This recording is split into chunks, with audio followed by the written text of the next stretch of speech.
how do I work less than 4 hours a week and make over $20,000 a month in profit on Etsy? Yes, I'm an Etsy seller of 7 years and I work less than 4 hours a week in my shop and I still make over $20,000 a month. How do I do it? Now, I will be the first to tell you, I cannot stand the videos that set unrealistic expectations. I'm a very practical person. Etsy is not a get-rich-quick scheme, and it is not passive income, though it can become more passive if you do the right strategies at the right times. In today's video, I'm going to give you 5 things to do in your Etsy shop to get to a point where it is truly passive income, where you, like me, could work 4 hours a week and make over $20,000 a month in profit. And when I'm talking about 4 hours a week, I'm talking about a pretty effortless 4 hours a week. And I would not say that unless it was true. But with my Etsy shop, I would say I'm in what I would call the extreme marathon phase, which is where my shop could simply be operating and rolling on without me. I could take a vacation and not think about it. I could disconnect from Wi-Fi completely. And I have had time to build a completely separate 7-figure business that's helped over 2,000 Etsy sellers with their shops and that has about 25 employees. And we can do all that while working less than 4 hours a week on the Etsy shop. So how did we get to this point and what do you need to do to get your shop to this point? So a few things here. Etsy's not get rich quick. It took me 5 years to get to $1 million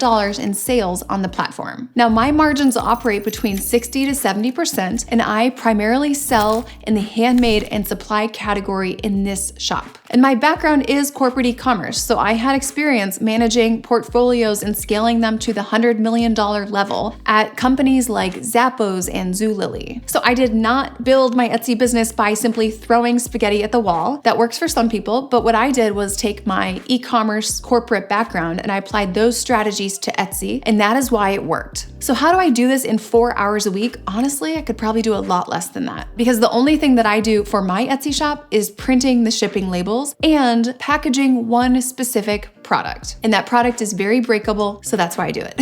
The path to getting to this point was blood, sweat, tears, a lot of coffee, a lot of sleepless nights, and even getting vascular surgery in both of my legs. Now that's another topic for another video. Before I give you these 5 things, please comment below if you want your Etsy shop to become passive income or if you intend for it to always be something that takes full-time hours from yourself. I would love to hear which side of the fence you fall on. All right, the first way to get to the point where you're working less than 4 hours a week on your Etsy shop is with how you build your product mix. Now, I recommend building your product mix so that it is scalable and so that it is not fully dependent on you. Now, a scalable product mix absolutely does not mean it has to be digital or print on demand. You can still become the constraint of your business with digital and print on demand if you refuse to outsource anything. But if you are doing a physical product mix, I highly recommend keeping that end goal in mind. So my issue was that my end game was not specifically to outsource anything. My goal with my Etsy shop was to make 6 figures in profit per year. But that quickly changed when I accomplished that by the 2nd year. So since I didn't have scalability in mind, I was making these custom floral arrangements that would have been really difficult to train people on. So if you intend to make multi 6 figures in profit on Etsy, I recommend deciding when and if you want to start to buy back your time to make it more passive. If you think you're going to want to buy back your time at some point and start to outsource things without sacrificing your income, I do recommend thinking about a product mix that would be really easy to train someone on. And when I decided to go this route of scaling through outsourcing, that is when I decided to add supplies to my shop. A supply business is really about picking and packing, right? Super easy to outsource and train someone on. So think about your product mix so that it's not reliant on you. All right, the next thing you want to do is to make a list of the lowest dollar per hour tasks for your Etsy shop and to outsource those first. So this could be something like if you are digital or print on demand, maybe making the graphics or the designs, maybe the mock-ups, or maybe it could be something like packaging orders, building boxes, prepping orders and materials, processing inventory, or maybe updating your social media or your Etsy listings. So the first time I outsourced the lowest dollar per hour tasks was when my husband was deployed. I had a baby, I had no family to help me, and I realized that the demand and the order volume was quickly outpacing my available hours. I got to the point where I set up a packaging station next to the bathtub in my kids' bathroom so that I could get in the packaging while my child was, taking their bath. And I realized at that point, maybe I need some help. So I hired someone to do all of my packaging and my order preparation steps. So it was really batch work, and she came 2 to 3 hours a day, Monday through Friday. She became very efficient, and she became an expert at these tasks to the point where it didn't really require any direction from me, which was great because I'm an introvert, and giving a lot of direction frequently takes energy, and I did not have energy to spare. All right, number 3, next you want to start outsourcing other things. So we've outsourced the lowest dollar per hour tasks. Now we're going to look at where you're spending your time.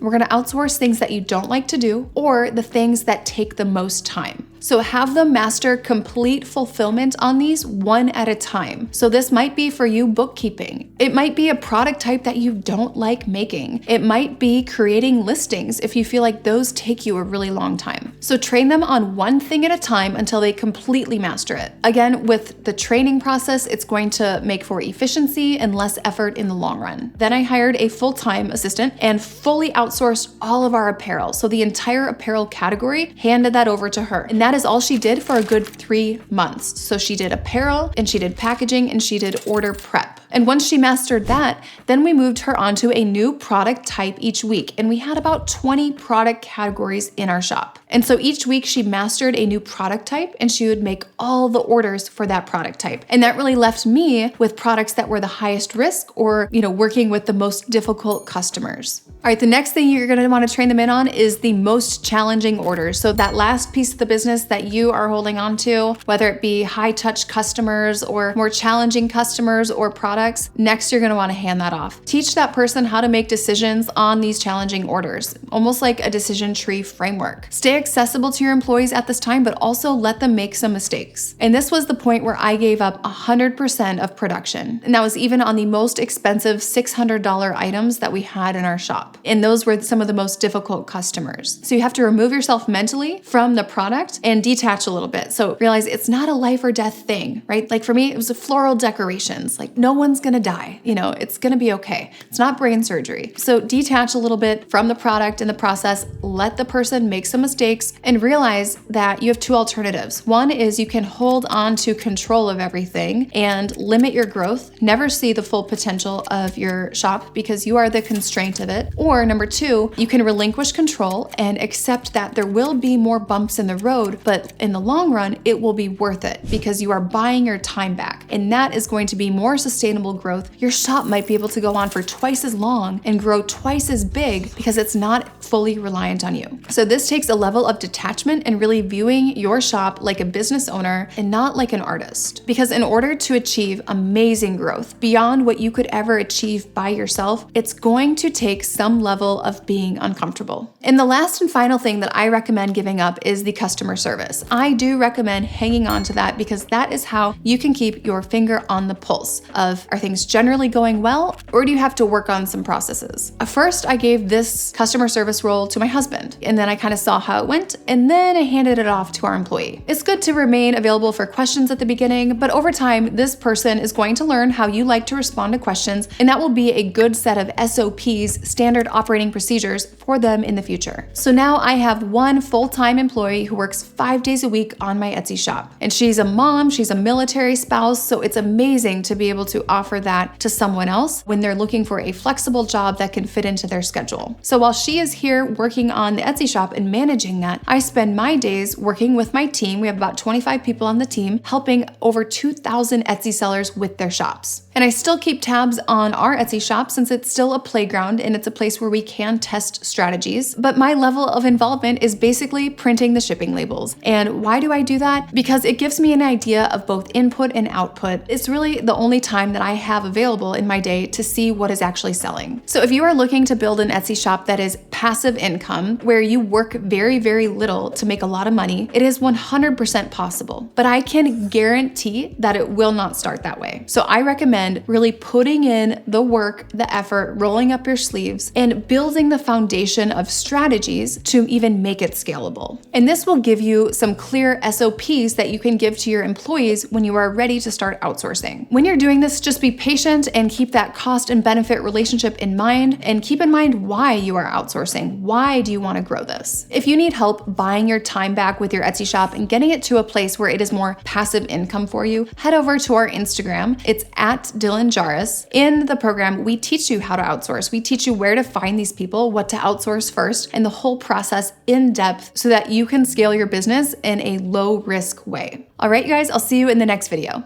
I've gone from about $1,500 to $2,000 in revenue a month to currently, before the month's finished, $4,200 in revenue. I only joined multi-six-figure Etsy Blueprint about 4 weeks ago now.